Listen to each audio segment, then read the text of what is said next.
Hey everyone, this is Randy from BibleBuyingGuide.com. Today I'm taking a look at the NASB 1995 edition Thinline Bible large print in the new Passaggio setting from Zondervan. Now, Passaggio is a musical term and it means to change registers. So if you can imagine someone changing the register of their voice when singing a song, going from one register to another, the idea is that you would do that smoothly, unlike how I do it. An example of that would be Mariah Carey singing "Oh Holy Night." That's the best example I can come up with. But she actually sings that song in 3 octaves. Yeah, I can sing in 1 octave. I won't claim to be a singer, but anyway, Passaggio setting. And basically what it is it has prose in a single column paragraph and poetry in a double column in a poetic setting. So this is brown leather soft. It actually looks like cloth. It has a cloth pattern, and you can feel that cloth design on there. See, Phil. And it has perimeter stitching, nothing printed on the front, gold printing on the spine, with a paste down liner. Now the liner is paper, and it does double as the presentation page. This is a sewn binding. We have 2 ribbons, 1/4 inch ribbons, a brown and a gold. And then gold page edges, gold gilt. This is made in China. The paper is 30 GSM. This is the same paper that's used in all of the Zondervan Thinline editions. It is white in color. It's highly opaque, especially for its price range. I was kind of impressed about how opaque it was and how white it is. So some information about the NASB, some information about the Passaggio setting. Then we get into our text. This is a large print. It has around 14 words per line, which is a little more than I prefer. I like between 10 and 12. 10 is the best overall balance between a single column prose and a single column poetry, in my opinion. 12 is a good balance also. 14 is the best for poetry in a single column, but not necessarily my favorite for prose. This does work well, though, because it does have some extra space in the lines, and it does have extra space in the margin, in the inner margin. That helps bring that text out into the flat part of the page. It does help a lot. It is highly readable. I've been reading this one for several days, and I do like reading from this. So we have our prose in a single column paragraph. Across the bottom, we have footnotes. And then anytime there's poetry, it changes register, it changes to a double column poetic setting. It places poetry in stanzas. Now, these are divided into really good places. So you're reading along as normal, then you're reading the double column as you normally would a double column. And it's evened out, so we don't have a lot of space and a lot of empty space. The purpose of this is to get rid of all that empty space that you would normally have in a single column poetic setting. It does work well, but you do have some lines that have a single word because of the way they have to break it. When it continues a line, it's indented to the next line. This one looks really good. So we have poetry, prose, poetry, prose, poetry, prose. For the most part, it works really well. You just do have a few that have a single word on the line. Other than that, it works well. And the advantage, of course, it does get rid of that empty space. If this was placed under here, we would have all of this as blank space, and that would make the Bible a lot larger. In order to make it thinner, they would end up making the text smaller. So to have a large print and to have a single column and to have poetry, this works really well. I do like how that works. The text is printed with line matching, meaning that the line on this side of the page is printed in the same location as the line on the other side of the page. If the paper is not opaque enough, it would make the lines look gray. It would make the text gray out because you would see behind it. It doesn't do that in this case. This paper is opaque enough that we don't have that issue. So across the top, we've got the book name, chapter and verse number, and then the page number. Section headings are in all caps in a bolder text. The verse numbers They do stand out a little bit. They're not bold, but they do have a little bit of space around them. They're not impossible to find. They do stand out just enough. But now, if you're trying to find a verse quickly, it might take an extra second or two. For me, it's worth that just because I enjoy reading the paragraph setting. I prefer to read in paragraph. Verse by verse is probably better for me for preaching, but paragraph is better for me for reading, and I do more reading than anything. So if I could only have one, I'll take a paragraph. And there's poetry. Now this one is all poetry, so we don't have to switch back and forth from one type of text to another. Same with Psalms. Now we do have, quite a few with just a single word or two words.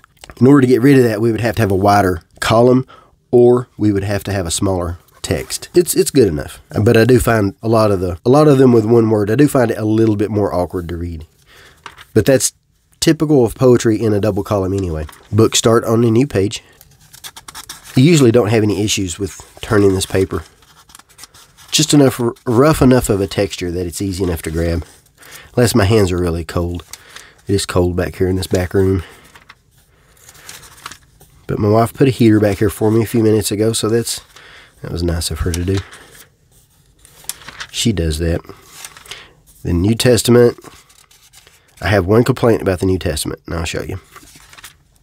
So we do have some poetic settings. We are switching registers.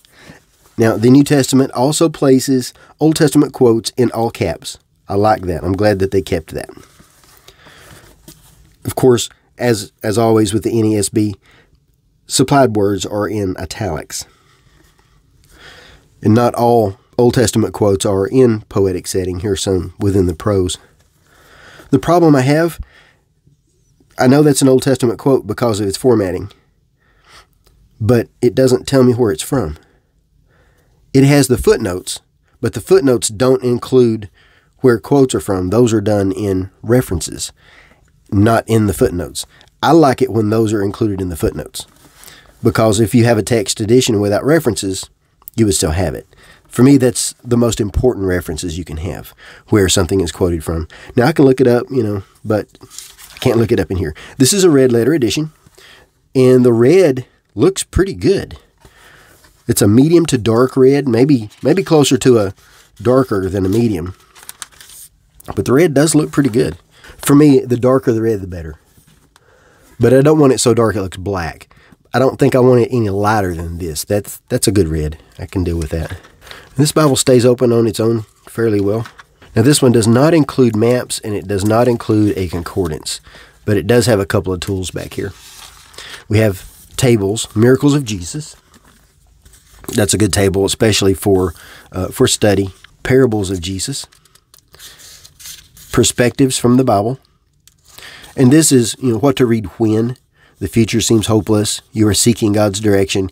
It just gives you some scripture references to read. And most of them are passages. So here's 7 verses. So they're not just giving you a single verse to read. And then prayers of the Bible. There's prayers of the Old Testament. Prayers from the Psalms, prophets, Jesus, New Testament, Paul. And that's it. So let's see how big this thing is.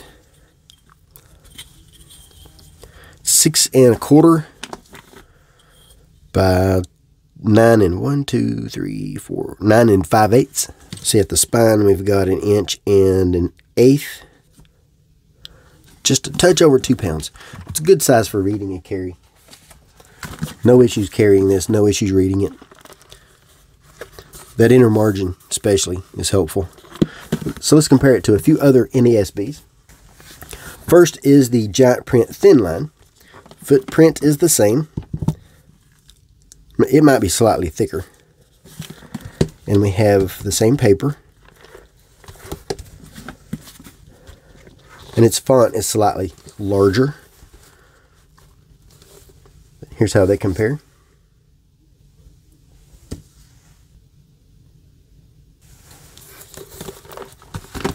Both are good choices. This one, of course, being a verse-by-verse double column. And it is also red letter. So let's compare the red. That's how our red compares.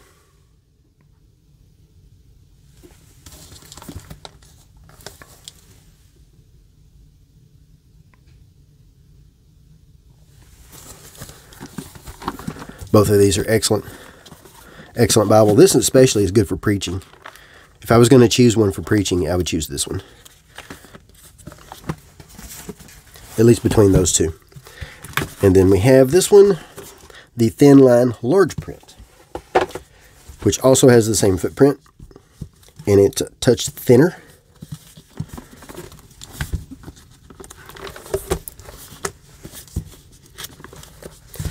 Now, the font in the large print is slightly smaller, and I think the paper in the Passaggio looks a little whiter to my eyes than the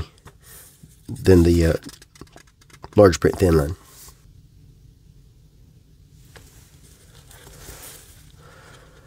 This one is also red letter, so let's take a look at the red. So that's how the red compares.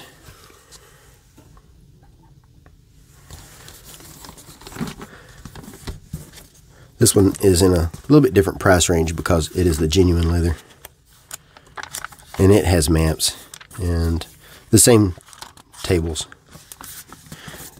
This one does have the edge lining, which does make it a little bit more difficult to stay open in the front, which is why I prefer the paste down for a lower end Bible. But that will break in if you use it enough. And then the last one, the NASB Heritage Passaggio. Now the review is still coming on this one. I'm still using this one. Between the two, they're different. I'll show you what's different and I'll show you which one I like. So we have a smaller footprint, but a thicker block. The font in this one is slightly smaller, but not a lot smaller. This is also a Passaggio setting. So we're going to see going back and forth between both settings. So let's go to Isaiah 11. Now, the Heritage has the European paper. That's a better quality paper, 36 GSM. It just feels more elegant. It feels more expensive. This is a better paper. Also, the Heritage is in verse by verse, which I don't like to use for reading, but I do like to use for preaching. If I was going to preach from one, I would choose this one. If all the Bibles I've shown today, I would choose this one if it was an option for me.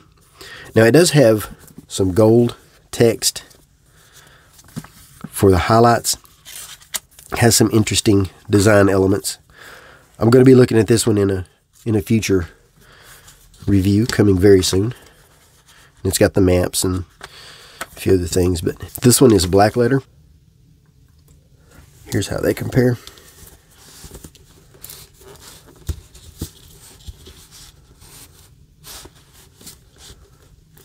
I like both. Both are good Bibles. If you're wanting something a little bit more elegant or to preach from, then I recommend the Heritage.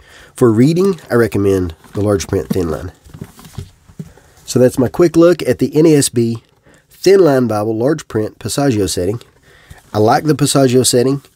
The only complaint I have is that some of the Psalms have a single word, but that's typical of double column Psalms, unless they've designed it to be divided in different places than the publisher, than the translators intended, which is the reason that they don't divide them in different places. Sometimes they can't. And then my other complaint would be where we have Old Testament quotes, we don't have references to show us where they're quoted from. I think that would be nice to know, because it might say, as Isaiah says, but there's nothing that tells me where that's from. So I have to go to external resources. Just a little minor thing that I would add in there. But for the money, the paper is opaque. There's a few places where the line matching doesn't line up exactly right, and you can see the red looks good. For the most part, the line matching works really well. Paper is very opaque for its price range and for how thin it is. It's not an elegant paper, so it's nothing like the 28 GSM that you would see in something like anything from Royal Youngblood, the Indopaque. That's a thinner paper, but it's also more expensive paper. But for the money, this is good paper. I like this a lot. So I like this Bible. I've been reading from it for a few weeks. I like it a lot. I'm going to continue reading from it. For preaching, I'm going to use this one. And review on this one's coming soon. I'll place some links in the notes where you can make a purchase if you're interested, and also where you can see the written review at BibleBuyingGuide.com, where I always go into more detail. And I appreciate you watching. If you have any questions, let me know. Thanks.